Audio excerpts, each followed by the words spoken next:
Good morning friends, unique Hindi short hand में आपका स्वागत है। डिक्टेशन स्टार्ट होगी 5 सेकंड बाद। स्टार्ट। सभापति जी, मुझे चिंता तब होती है जब कारखाने में बनने वाला सामान जिसे किसान उपभोग में लाता है, चाहे वह कपड़ा, कागज, बिजली, पानी, दवाई आदि हो, ये सब चीज़ें जब महंगी होती हैं तो कानो कान खबर नहीं होती। लेकिन किसान द्वारा उत्पादित की जाने वाली चीज़ें जब महंगी होती हैं तो देश में महंगाई का हल्ला मच जाता है और लोग कहते हैं कि सरकार महंगाई क्यों नहीं रोक पाती। मैं इस बात को बहुत चिंतापूर्वक कह सकता हूँ कि दाम तय करना हो तो संसद सर्वसम्मत से दाम तय कर ले कि कृषि में जो लागत होती है उस लागत पर क्या लाभ होगा और कारखाने में बनने वाली चीज़ों पर जो लागत होती है उस पर क्या लाभ होगा। मैं समझता हूँ कि संसद इसे सर्वसम्मत से तय कर सकती है, लेकिन मुझे हैरानी इस बात की होती है कि जब खेती में पैदा होने वाली चीज़ों का दाम बढ़ता है तो सब लोग माथा पीट कर कहने लगते हैं कि दूध, गेहूं, दाल, सब्जी आदि के दाम बढ़ गए। लेकिन चिंता इस बात की है कि जो परिश्रम के पसीने से खेत में पैदा करता है उसको उसका लाभ नहीं मिलता है। सदन में यह कानून बनना चाहिए कि जो परिश्रम के पसीने से खेती में पैदा करता है उसको उसका लाभ मिलना चाहिए। जहाँ तक दूध की बात है, अपने देश में 37 करोड़ लीटर रोज दूध पैदा होता है।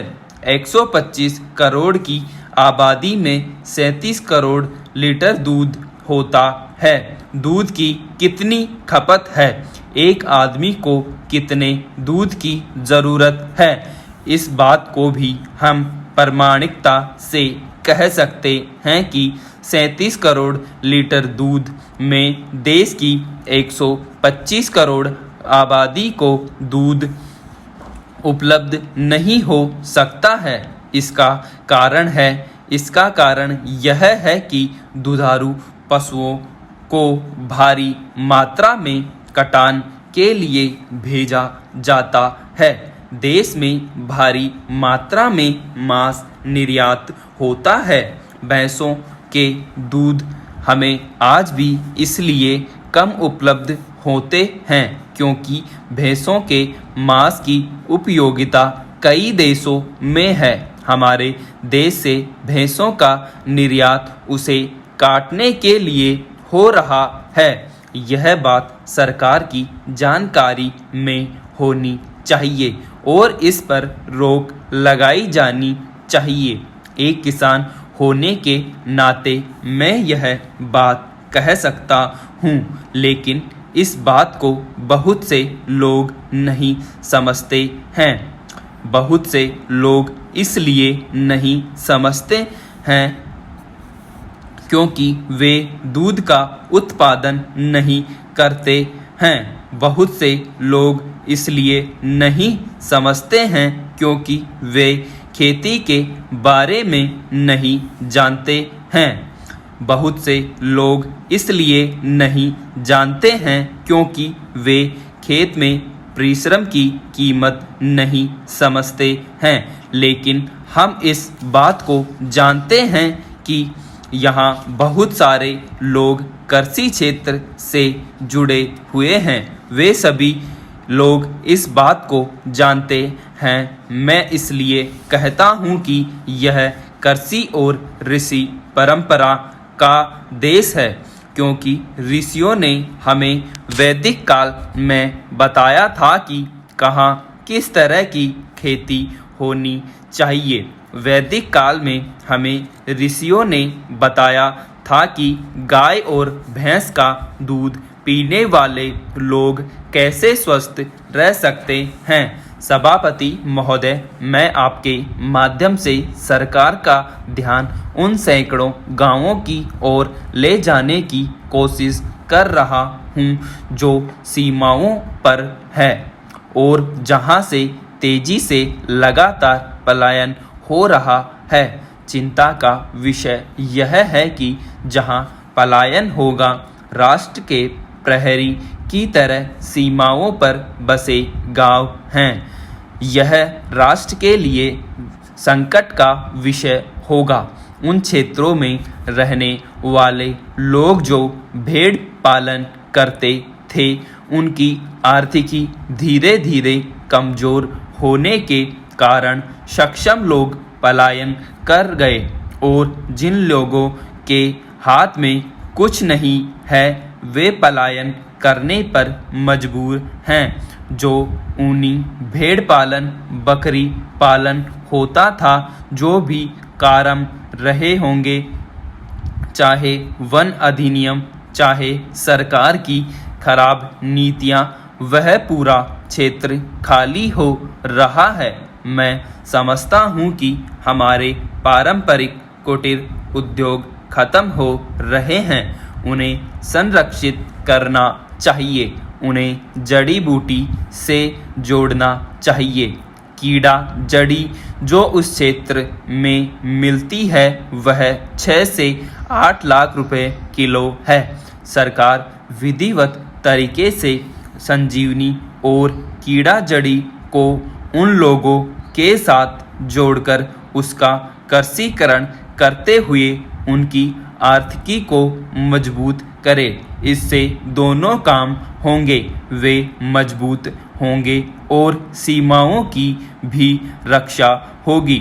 इसलिए मैं आपके माध्यम से मांग करना चाहता हूं कि चाहे नेपाल की सीमा हो, तिब्बत भारत की सीमा हो, वर्ष 2004 में पूर्व प्रधानमंत्री जी ने चीन के प्रधानमंत्री से समझौता किया था और वर्ष 2006 में नाथुला दर्रे को व्यापार के लिए खोल दिया था। मैं यह भी मांग करना चाहता हूं कि इन सीमावर्ती क्षेत्रों में यातायात और व्यापार को खोला जाना चाहिए ताकि वे देश की प्रगति में अपना हिस्सा बखूबी निभा सकें और पलायन से बच सकें। देश में सरकार द्वारा किसान आत्महत्या प्रवण जिलों को चिन्हित किया गया है। मेरे निर्वाचन क्षेत्र का जिला उस श्रेणी में आता है, इसलिए मेरे जिले के साथ विदर्भ के किसानों के लिए एक विशेष आर्थिक सहायता देनी होगी।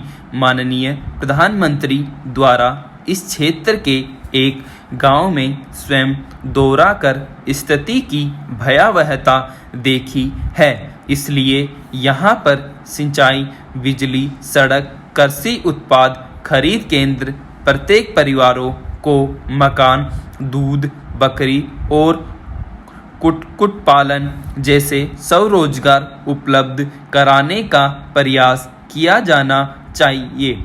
मैं सरकार से अपेक्षा करता हूं कि बजट में इसका ध्यान रखा जाएगा। आजकल रियल एस्टेट में निवेश काफ़ी बढ़ गया है। धनवान लोग ग्रामीण तथा छोटे शहरों में भूमि खरीद कर निवेश के तौर पर रखने के कारण भारी भूमि खाली पड़ी है।